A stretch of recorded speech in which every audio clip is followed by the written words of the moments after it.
Recording has begun. So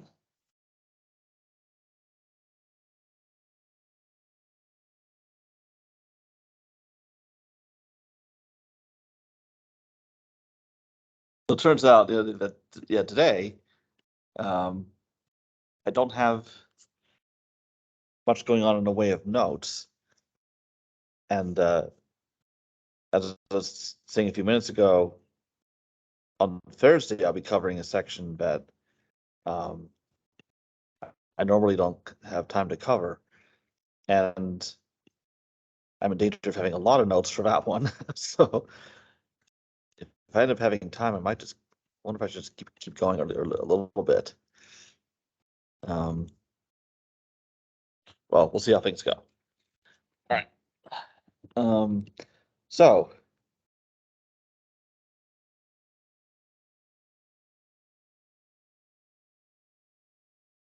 there's a little bit more of QR factorization, and there's no good chalk. Yep, still no good chalk. Thanks.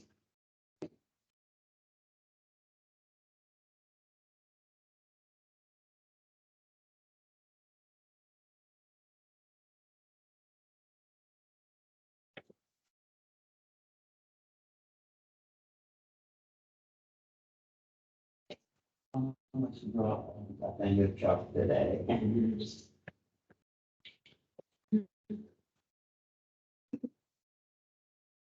Oh. Oh, I didn't catch that, but I can always watch a video. Yes, if I want to be chalk monitor, I said I almost brought it back to the job today. I have like a box and a half in my office at least. Okay.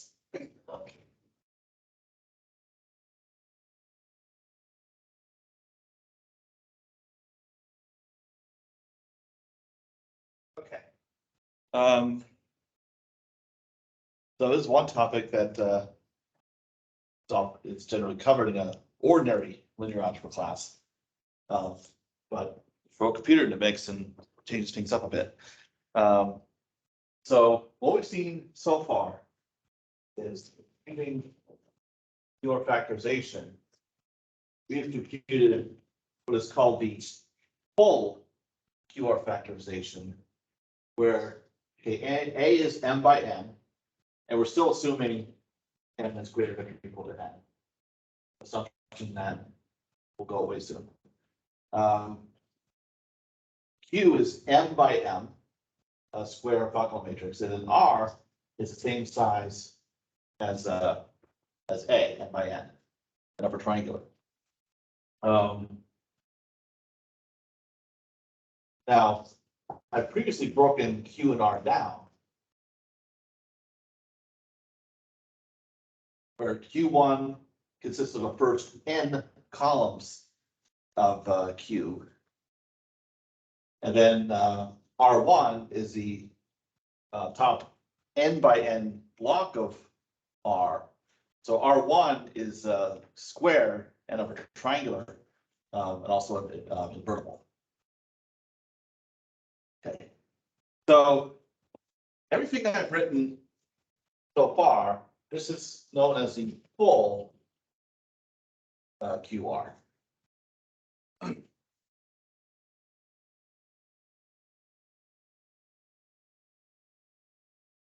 But if you were to carry out the multiplication of the broken down Q and R, you'll also get this. The A is also equal to Q1 R1. So A is n by n, Q1 is also n by n. And then R1 is n by n, as I mentioned previously. So this is called the, give a couple of terms that I've seen, either thin QR or also known as economy size.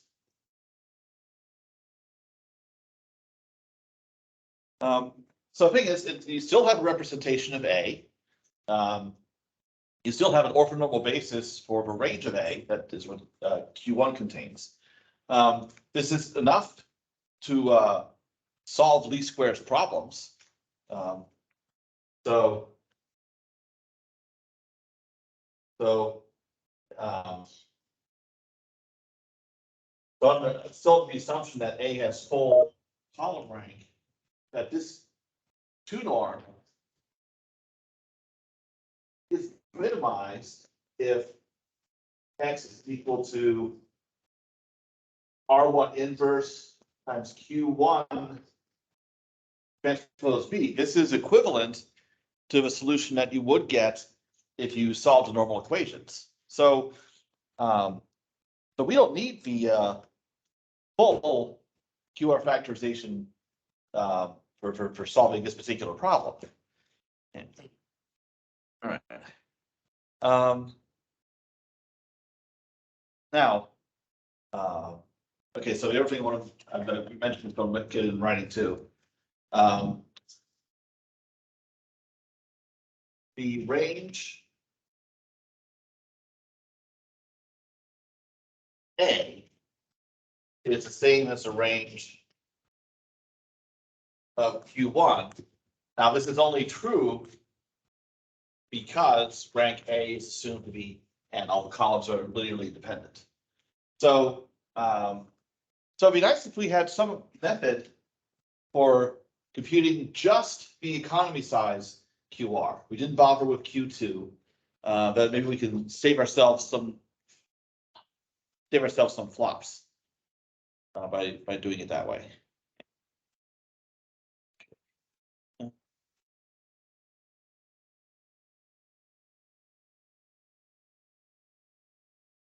Actually, I can make a stronger statement than this. That if I write A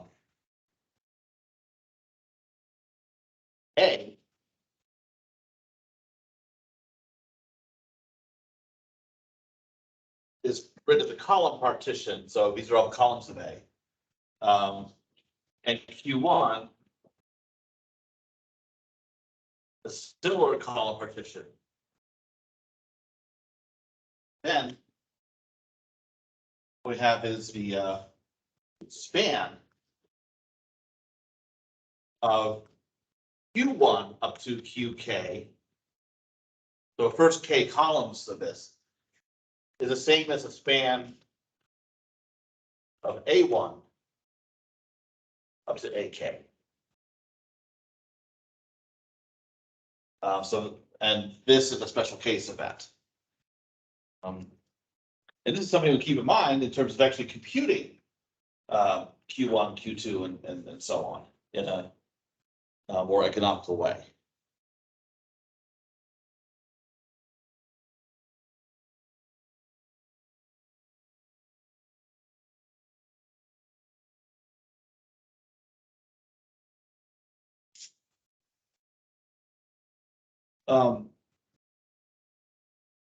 Several years ago, when I was at Stanford, my friend and colleague, Margot Garrison, was a recently retired professor there. She was teaching a class like this one, so numerical ring algebra, although it was a little bit lower level for mechanical engineering graduate students. Very large class, 200 people in the auditorium. And she asked me to substitute one day. And the topic was this, it was Gram-Schmidt. And she gave me her notes. And even though it was about the QR factorization, she had used different letters to refer to these vectors. And I thought that was strange. I like A equals QR. So I'm just going to stick with that. So I went through everything that I'm about to cover with you guys. And have all these A's and all these Q's, and I get to the end of it. And this one student points out that they can't tell the difference between my A's and my Q's. And it's like, oh, so that's why Margot used different letters to avoid that confusion. And I was so pissed, I literally threw my chalk up in the air. I was like, ah. Then the same students also claimed that Margot never taught them what the 2 norm was. It's like, I know she did. So ever since then, I make dang sure that my tails for my Q's are long. I don't want to change letters. If I have to exaggerate them, whatever it takes, so there's no ambiguity. Okay, now, so before I actually explain how we get Q1 without having to get Q2, so a different approach than household order givens. I'll tell you how we do QR either way in MATLAB. Okay. So for a full QR, you just the simplest usage of MATLAB's QR function. Okay, so by default, that gives you the full QR factorization. And then for the thin or economy size QR, all you have to do is add a second input argument of 0. It'll give you that one.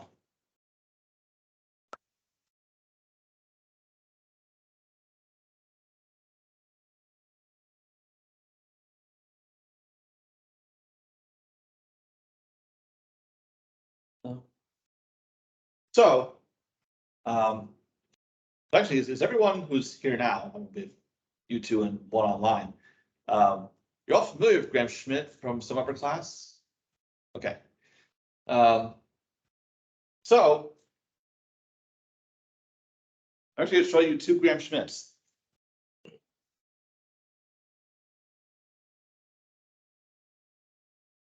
And on paper, like formulaically, they're equivalent, but because of floating point arithmetic issues, you have to think a little differently.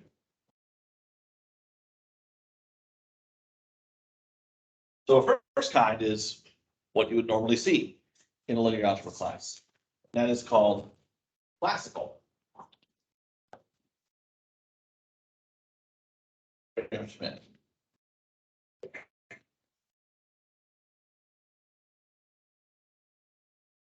Is CGS. Okay. So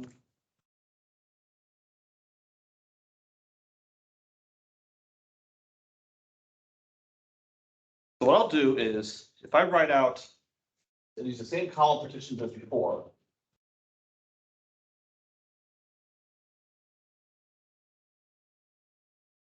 So we have A equals Q1 R1. So I'll write these out. So Q1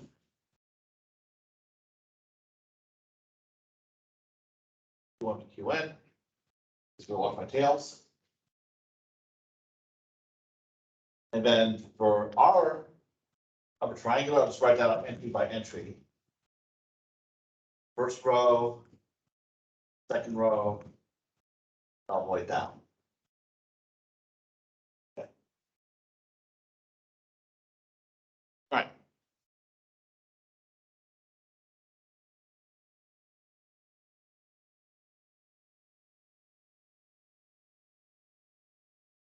So what you can do is, if I carry out this matrix multiplication, because of R1 being upper triangular, so let's basically think of this as a matrix equation, and we can look at this matrix equation one column at a time. So if we just look at the first column of what we have on both sides, the left side will just be A1. And then on the right side, we're going to have each one of these column vectors multiplied by each entry in the first column of R1, and we add them all up. But that column is entirely 0 except for the first entry. So all we get is Q1 times R11.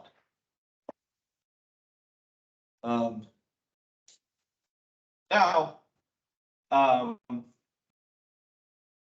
Q1 has to be a unit vector. So we take the norm of both sides. 2 norm 1 is the absolute value of R11 times the 2 norm Q1. But that has to be 1.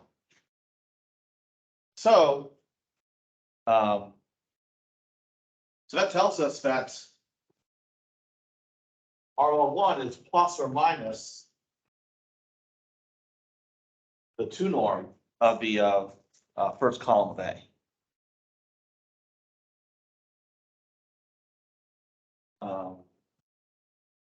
But for convenience, we'll just choose a plus sign.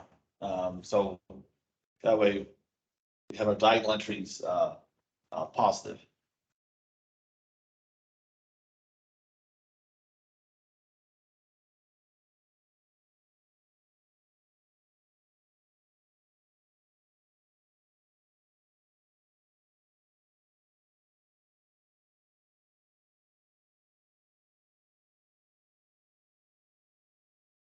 Some scary wind out there.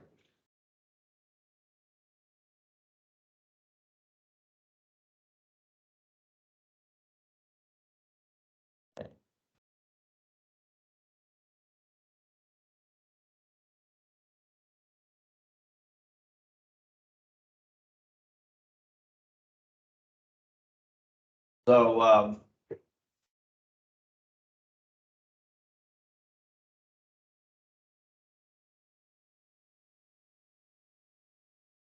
if I said R1 to be equal just from positive norm, therefore Q1 is just going to be A1 over R11. So that's our unit vector. And if a relationship I gave earlier, how the span of Q1 to QK equals the span of A1 to AK. If you scale that down to K equals 1, all it tells you is Q1 has to be a scalar multiple of A1.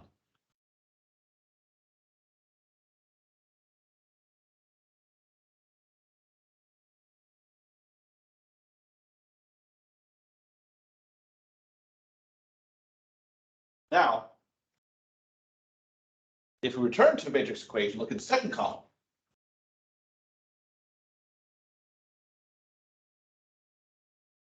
All right, so on the left side, we're just going to have A2. On the right side, we're going to have Q1 times R12 plus Q2 R22.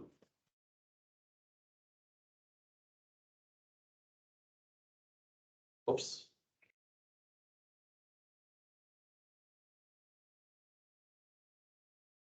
Okay. Unfortunately, on the left side, on the right side, the only thing that's known so far is Q1. So what we're going to do is take the inner product of both sides with Q1. Q1 transpose A2 is Q1 transpose Q1, 2 plus Q1 transpose Q2, R22. Yeah. Now, this is 1, this unit vector, and we are going to require that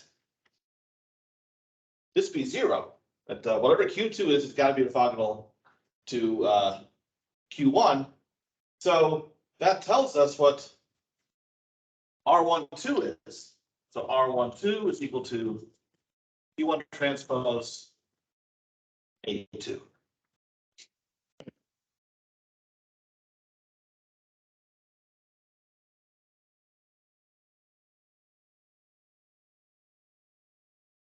So now the entire first term is known. As for the second term, now we're kind of in a situation where we were before. Because if I subtract that first term off from the left side, that's going to be Q2 R22. Well, Q2 is required to be a unit vector. So if I take the 2 norm of both sides, that's supposed to be the absolute value of R22. So we can proceed much like in the case of the first column. So R22 will be the 2 norm of A2 with if appropriate multiple of Q1 subtracted off. And once we have that, we can just divide by that norm.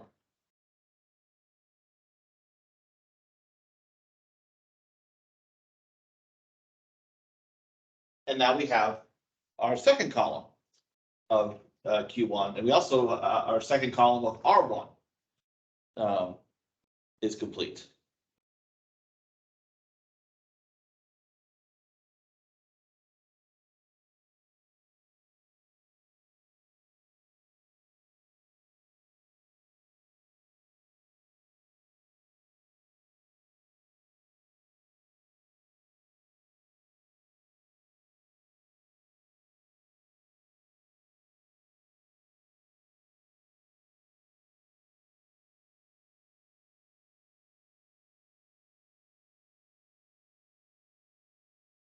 Now we keep going. If we go to the third column, well, what's going to happen is we're going to have, because the third column of R1 has 3 non-zero entries, we're going to have 3 terms. We use inner products like this to get the take care of the first 2 of them because they depend on Q1 and Q2. Q3 would be unknown. And then we're going to have something like this, third column, but now with 2 terms subtracted off. So I'll just cut to the chase and show you the process in general, how we get each column of Q1 and the entries of R1 that go with it.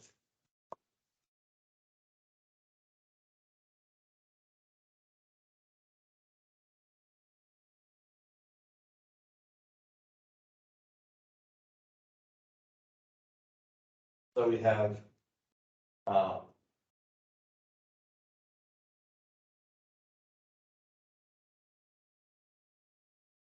right, so A K is equal to its sum.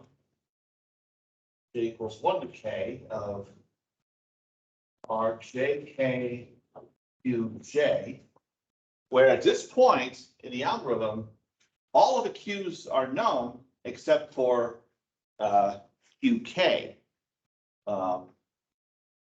So I take the inner products of both sides with some QI.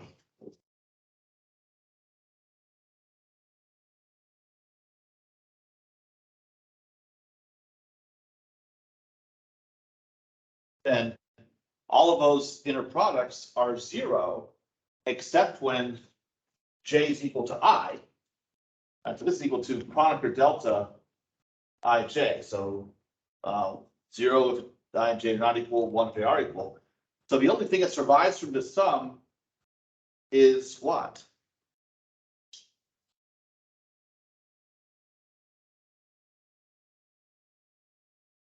The RJK. But J is, J is the same thing as I. yes. So RIK. Yeah. Okay, so now we have our formula for the off-diagonal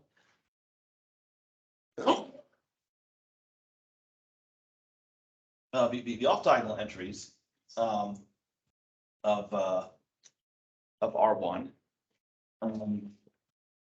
So what we can do is we can compute these first.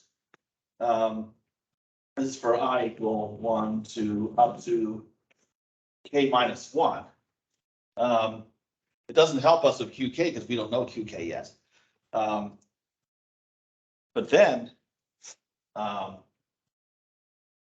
so then what happens is you set RKK equal to the 2 norm of the K column of A.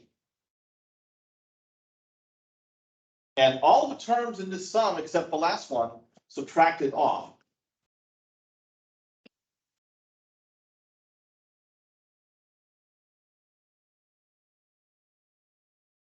So you go ahead and compute that 2 norm. And then you take this vector inside. Wish I could just copy and paste.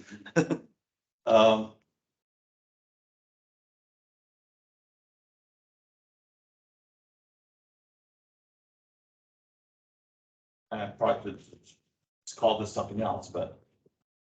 Okay, you divide by R22, and now that is your latest column of the matrix Q1. And that's it. So this is the procedure. So now we know how to fill in the economy size QR factorization completely.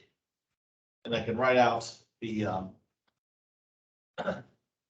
pseudocode algorithm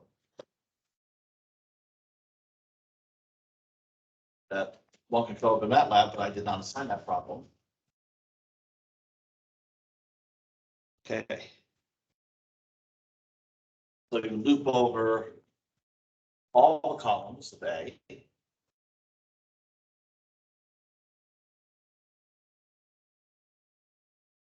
Okay. So I could have done earlier to save myself some writing. Introduce another variable. I'll set V equal to J column A to start with. And then I have an inner loop. I'll go from 1 to J minus 1. Okay, so then I have, I guess J over here is equivalent to K over there, but I'll just go for what I'll say.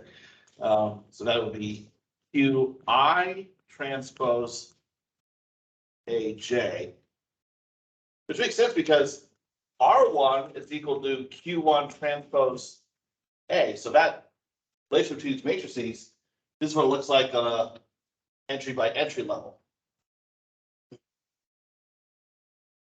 So that gives us our off diagonal, so above diagonal entries of R1. And then once we have this, we subtract it off from V.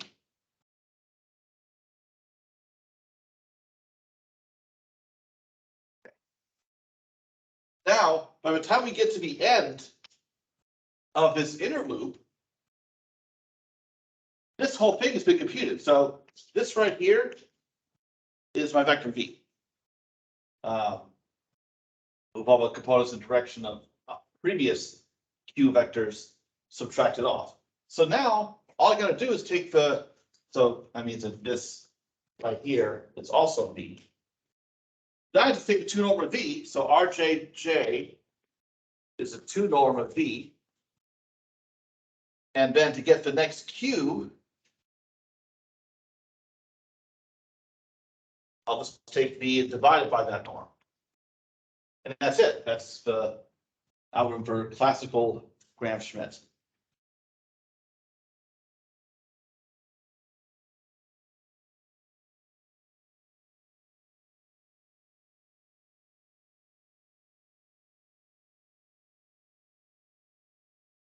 So, yeah. Oh, whoops. That's fine. That's what I was thinking. Oh, because of that over there. Yeah. Some diagonal entry, doesn't matter.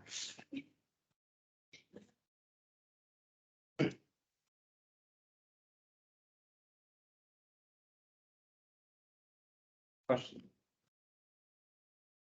Okay, so sounds good, right? But it's not.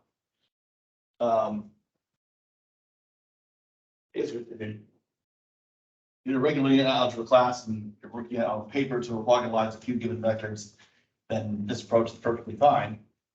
But the problem is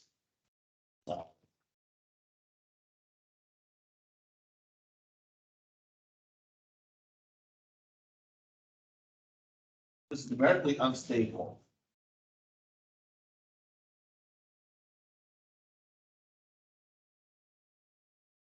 So as an example, what could go wrong? Suppose your first two columns of A, A1 and A2,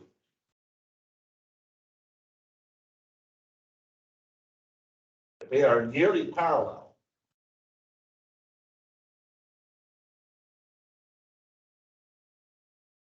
Then we have a problem that this quantity, A2 minus R1 to Q1, is nearly the zero vector. And so you're subtracting two vectors that are not meant to be anywhere near zero. But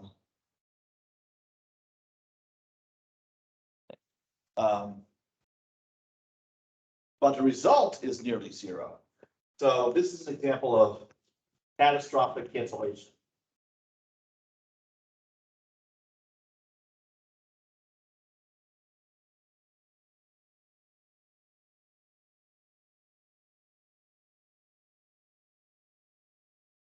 So this is one reason why Gram-Schmidt is not really the preferred approach to QR factorization that's vulnerable to this.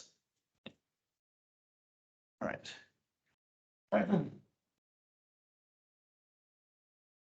Now, so what we could try to do is see if we can rearrange the computation somehow, because I mean, mathematically, like forgetting about floating point error, and we do have an algorithm here, and maybe we can make some change to it to at least improve its numerical stability. And this is what leads to modified Gram-Schmidt. Something that would definitely not be talked about in the ordinary linear algebra class. Okay.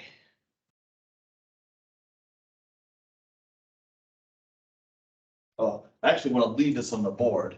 Okay, so this is that's for Gram-Schmidt, but once I explain modified Gram-Schmidt, I'm going to go over here and show how this would be changed to make it modified.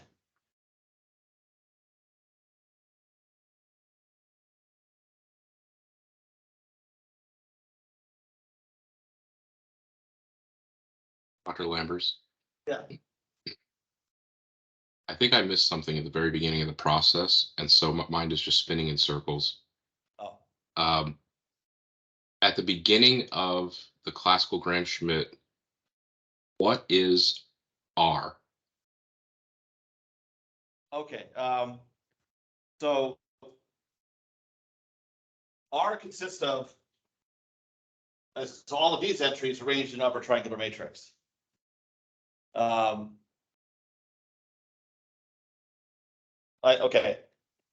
And I don't know if this is confusion looking at the notes or just what I've written here. Well, I was interpreting the algorithm we just went through as we are starting from A is equal to Q times R, and then we are generating Q using the R. And that's where I was getting into a circle, because how can I have R if I didn't already have Q? And if I already had Q, I already have an orthogonalization of A. Okay. So that's why I say I missed something, because I know that the process is logical. Okay, well, you guys think about the order in which everything is computed. So for classical Gram-Schmidt, the order of events is very first thing you get is R11, but that just comes from taking the norm of a first column of A. You don't need any Q for that. Once you have R11, then you can normalize the first column of A to get Q1. Then you're done with the first column of everything. You go to the next column. Q1 helps you get R12. And then when you subtract the contribution of Q1 to the second column of A, you have enough information to get R22. The vector that you get from subtracting that term off, you can now normalize to get Q2. So the idea is, in classical Gram-Schmidt, you fill in R column by column using your previous Qs and the current column of A with contributions from those previous Qs subtracted off. that is just enough information to get the next Q. That'll take you to the next column. That is So, awesome. okay, That is just awesome. Thank you very much. yeah, so the key is it's vector V, because V, it becomes our next Q, we just have to get rid of the stuff that we know about.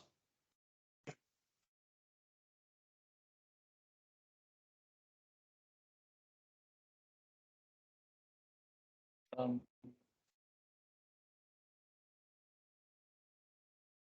right, now, so to explain what the idea behind modified Gram-Schmidt is, we're going to use outer products. So as you can see from what I've written here, classical Gram-Schmidt has the effect of computing R one column at a time. It also computes Q one column at a time. But now we're going to stand R on its head. So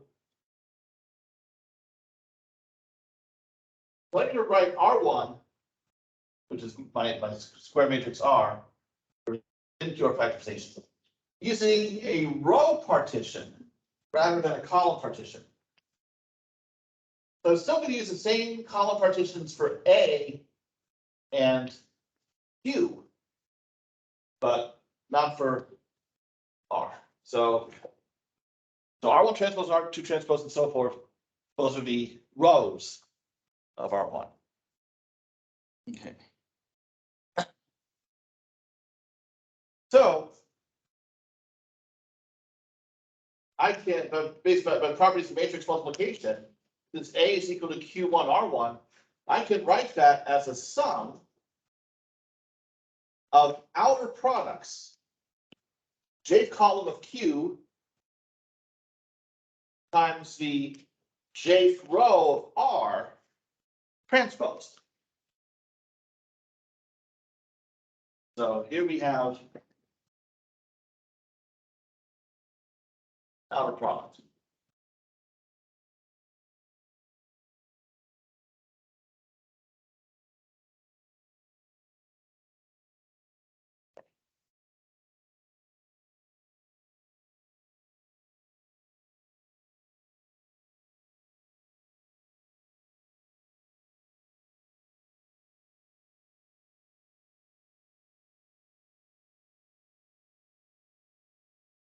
Okay.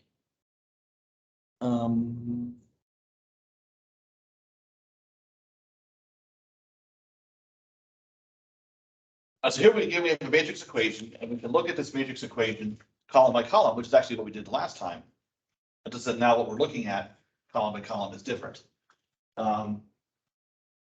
So the first column on the left side, it's going to have A1. And then on the right side,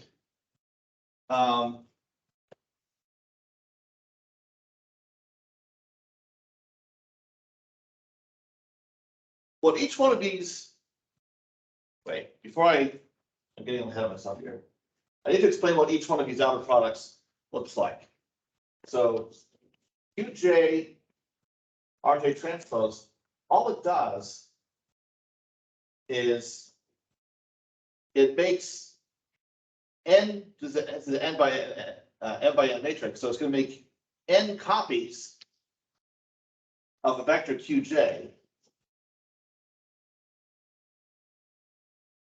But each one of them is multiplied by an element from row J of R. So we're going to have RJ1, RJ2, and so on, RJN.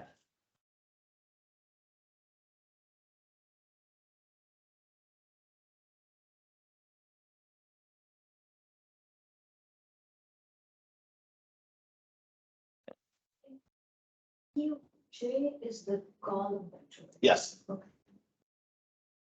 Each column and then this vector J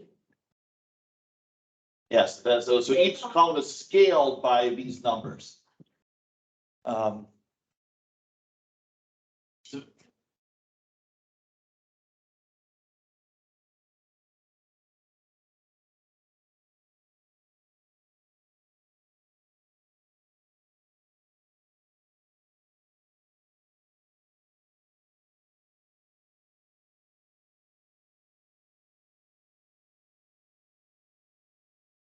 So each one of these outer products looks like this, but this right here is equal to 0.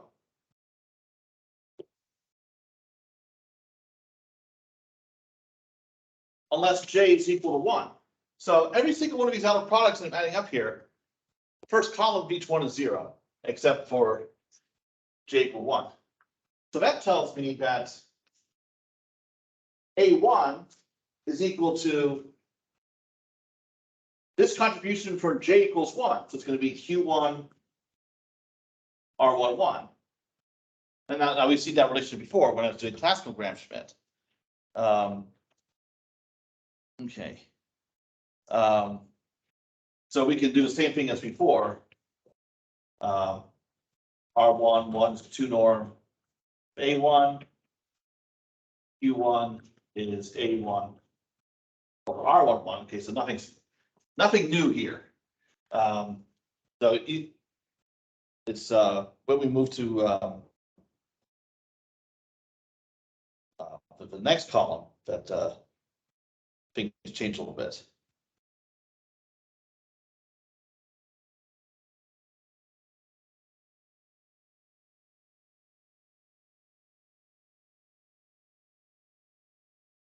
Okay.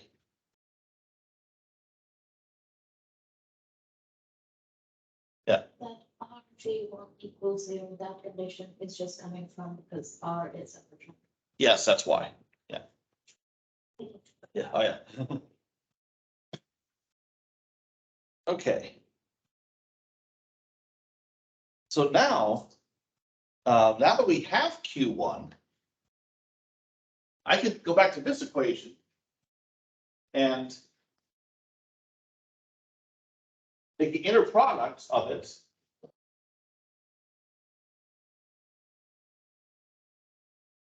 with Q1. And what we get, if we look at every column, Q1 transpose AJ is equal to what I would get from taking inner product of this with Q1. But then taking inner product, okay, I'll write this out. Oh, I have to be careful here about my notation. Okay. Yeah, I use a different letter.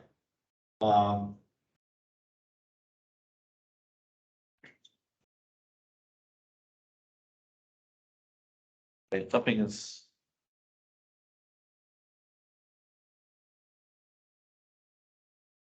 Hold on.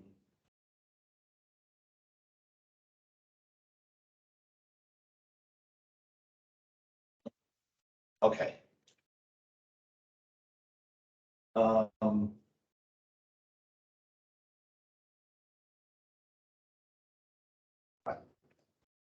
Q1 transpose A is going to be equal to the sum equals 1 to n.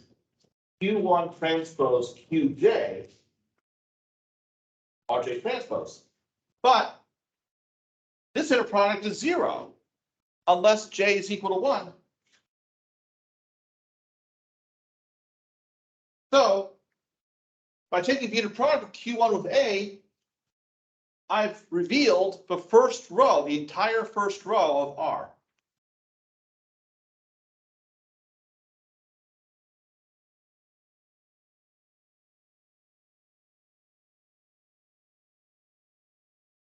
So the way it worked before, I would take care of a first column of R, then I'd move to the second column of R.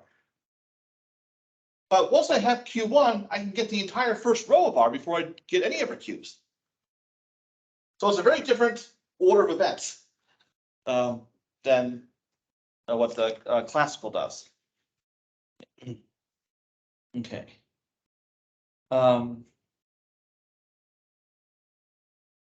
So what that means is I know what the first term of this is. So I can subtract it off. So, all right, any questions on what I've written so far before I erase it?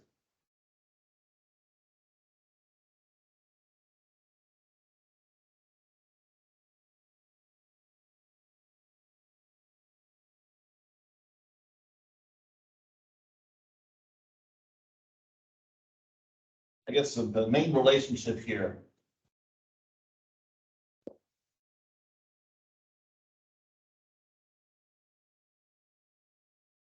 That's so I can refer to it.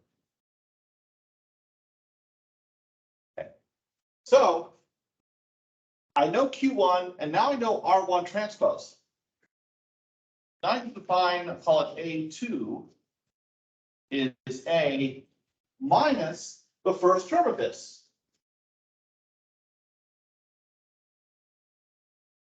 So what remains is going to be the sum of J going from 2 to N.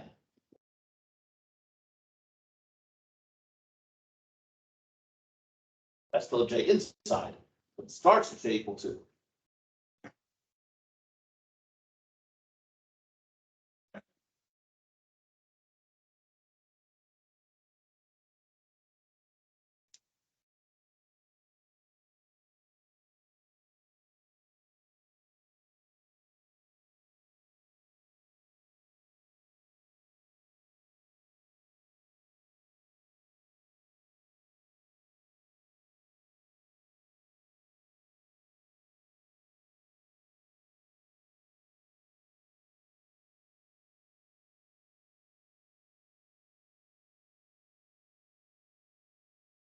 So now I want to take a look at the second column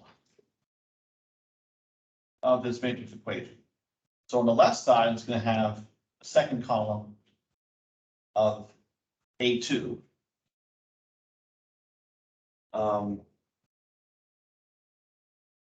Then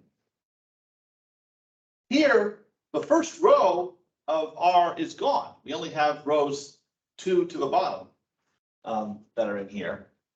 And all of these other rows have nothing going on in the second column because of the upper triangularity, except for row 2. So the only thing that's non-zero here is Q2, R22.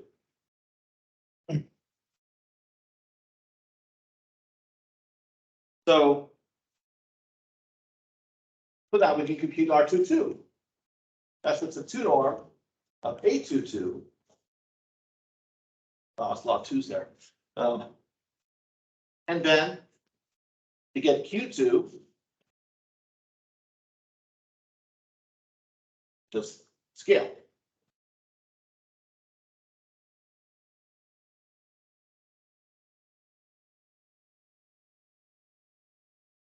Then, like before, I take Q2.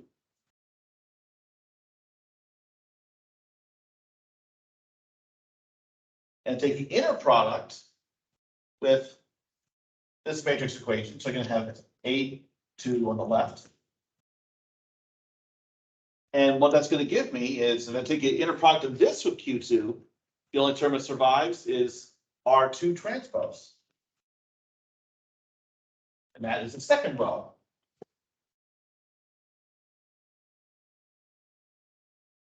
of my R.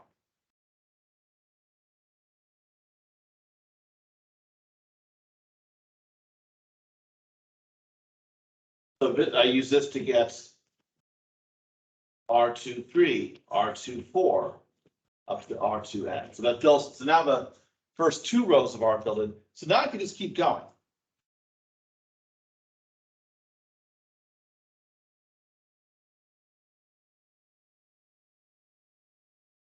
So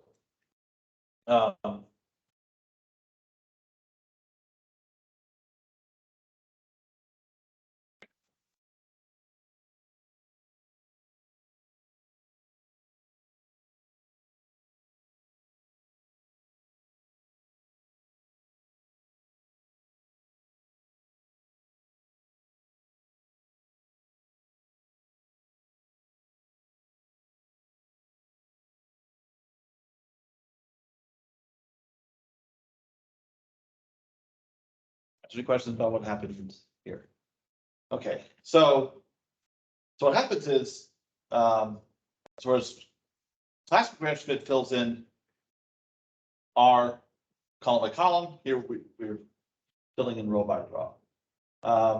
So in general,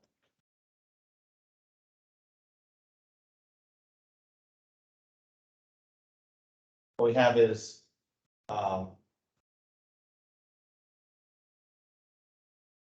Qj is equal to, oh, first the diagonal entries of R.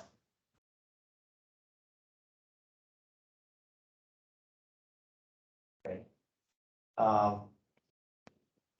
Qj is equal to AJJ over RJJ, and then the off diagonal entries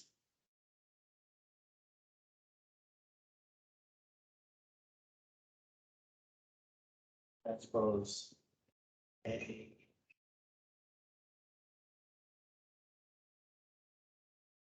AJJ.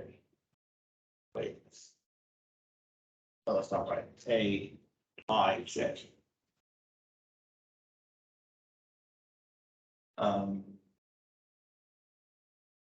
Okay.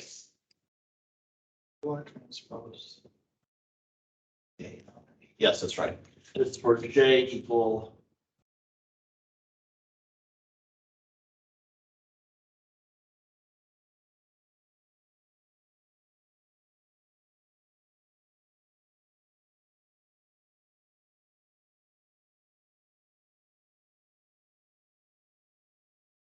Okay.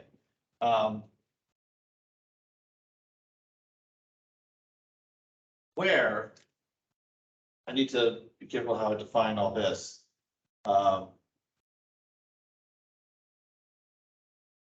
AJI is equal to the original AJ, but then it has terms subtracted off.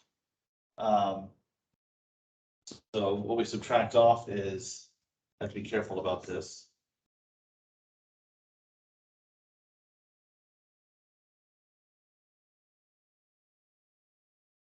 Okay. So we're subtracting out the contributions of Q K for K strictly less than I.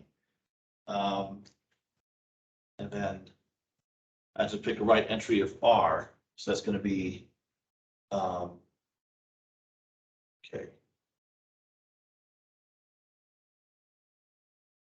R K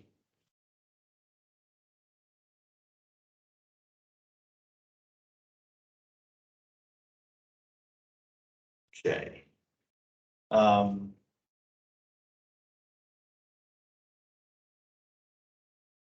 And so K is strictly less than I, but I is also less than J.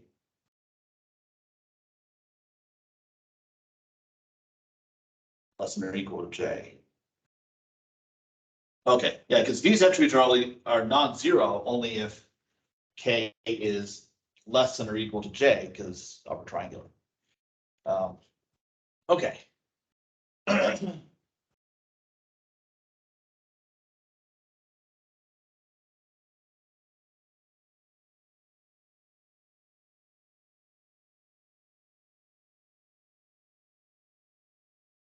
Okay.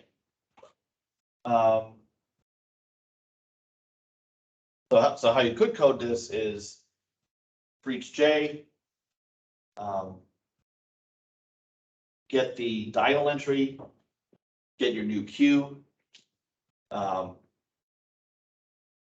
get the rest of a row, and then subtract it off from A to set up getting this for the next time around.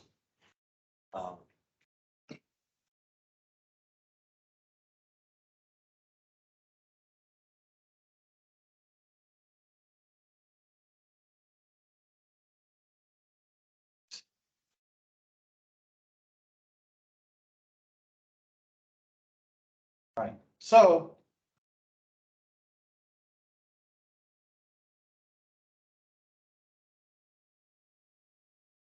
Okay.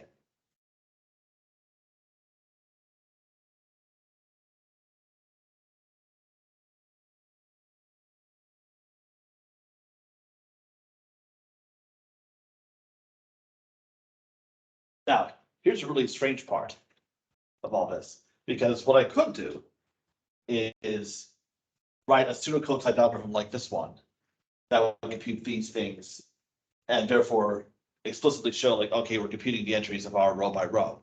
But it turns out I don't even have to do that, because if we take a look at how these entries of R are being computed, as opposed to how they're being computed here. Now, in classical Gram-Schmidt, we're taking an inner product of a column of Q with the original Jth column of A. Because this is never changed in this algorithm. Here, I'm taking a product of Qi with an updated column of A, where contributions due to previous Qs have been subtracted off. Now, the reason why this is mathematically equivalent is because whatever is excluded, whatever's taken out of this column to give me this column is a multiple of a Q to which this is orthogonal anyway. So that's why the two inner products. Yeah, so I'm taking in product different vectors, but this is missing things that are orthogonal to what I'm taking in a product with. So it makes no difference. Okay. So, but the thing is, so really all I need is to make sure that I'm taking in a product with something that has contributions of prior Qs taken out of the Jth column of A. But I have that on this board right here. It's B. So all I have to do to change this algorithm from classical Gram-Schmidt to modified Gram-Schmidt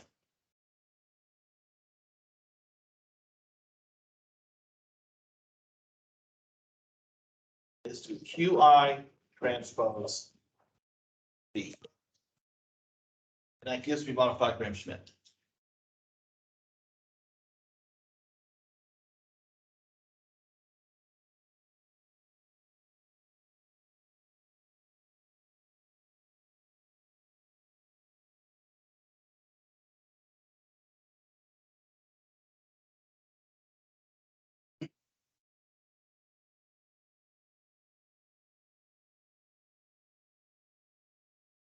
But you're saying like, oh, we could the entries far row by row. Actually, we're not.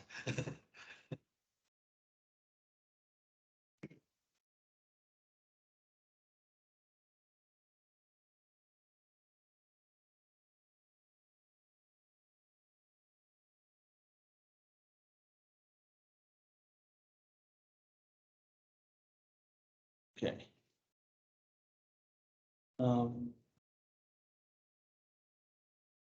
Now, to give you an idea as to why, dang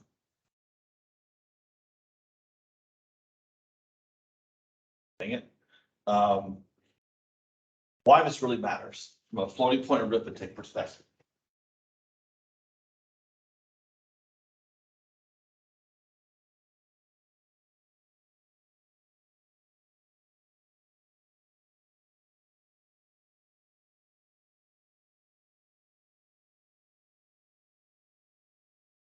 I can show you two inner products.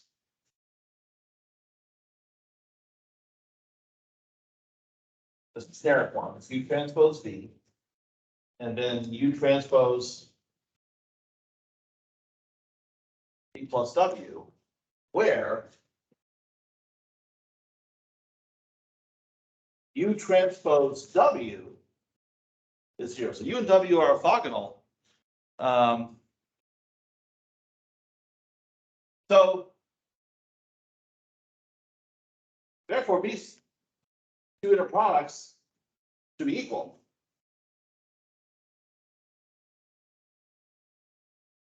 But now,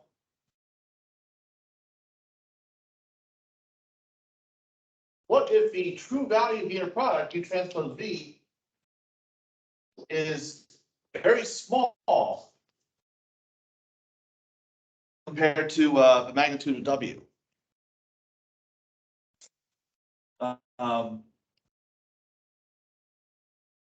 So,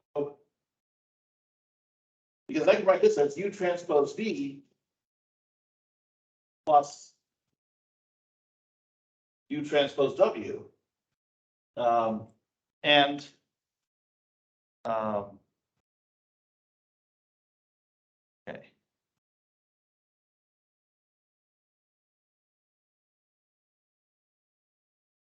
All right.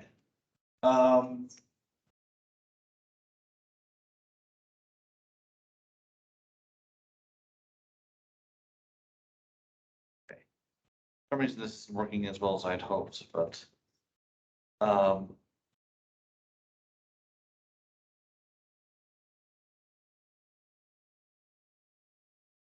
the overall result is supposed to be small. But the idea is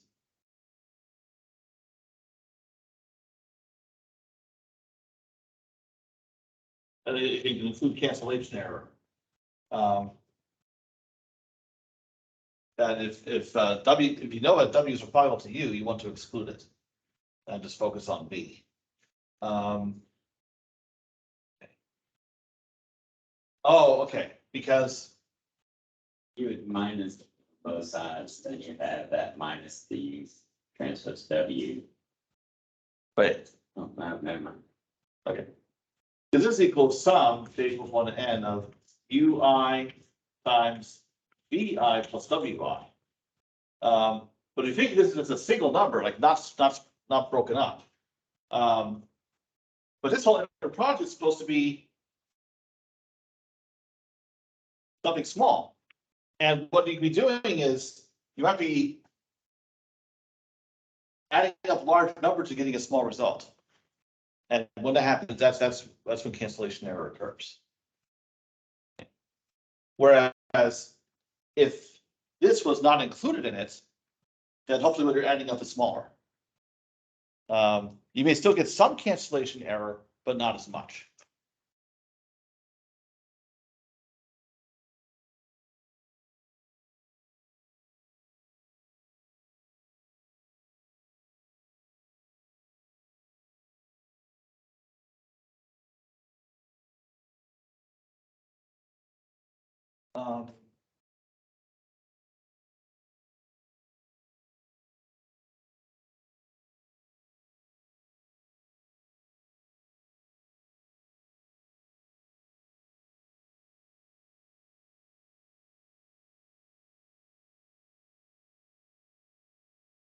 The last thing we'll talk about is accuracy and efficiency. So with modified Gram-Schmidt, what you get is the computed Q1. It should be Q1 transpose Q1 should equal identity, but what you get is something that's close to identity in this sense. So the letter U here refers to unit round off or machine precision. So that's roughly 10 to the minus 15. But it's multiplied by the condition number of A. So if A is ill conditioned, then the columns of Q1 may not be orthogonal to each other after all. So that's unfortunate. But cost is order M to roughly 2mn squared flops. Okay. So to contrast, if you perform householder QR, so the relationship you get is you focus, householder produces a full queue. So we'll just focus on Q1. And that norm is proportional to just U. So it is insensitive. So the orthogonality of Q vectors are insensitive to the condition number of A. So that's pretty huge. Now the cost, well, it depends. Because you can perform household reflections just to get R. And then optionally, you can accumulate those householder transformations to get Q. So, so break it down. We have 2mn squared minus 2n cubed over 3, and that's just to get R. Oh, and then this much again. Yeah, exact same figure. And it's approximate, but and that's to get Q. So whereas in modified Gram-Schmidt, you get Q1 and R1 all in one fell swoop for this. So householder are definitely more expensive, but it's so much more numerically stable. And if all you really want is to get R, then well, actually this is faster still, but I should mention for least squares,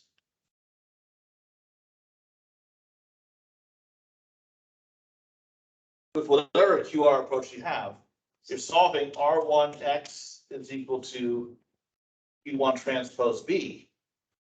What you could do, you don't need to actually explicitly compute Q1 to get this right-hand side vector.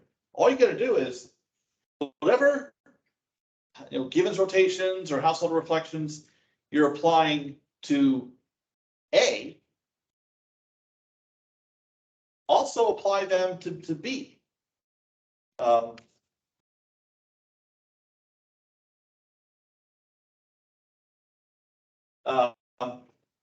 And that'll be enough. So what you would do is you apply the same givens or householders to B, take the first n entries of a result, and there's your right-hand side. By then you'll have gotten R1. You go ahead and solve this system. So I just want to be clear that there's a substantial extra cost if you really want Q. But if all you're trying to do is solve a least squares problem, you don't need Q.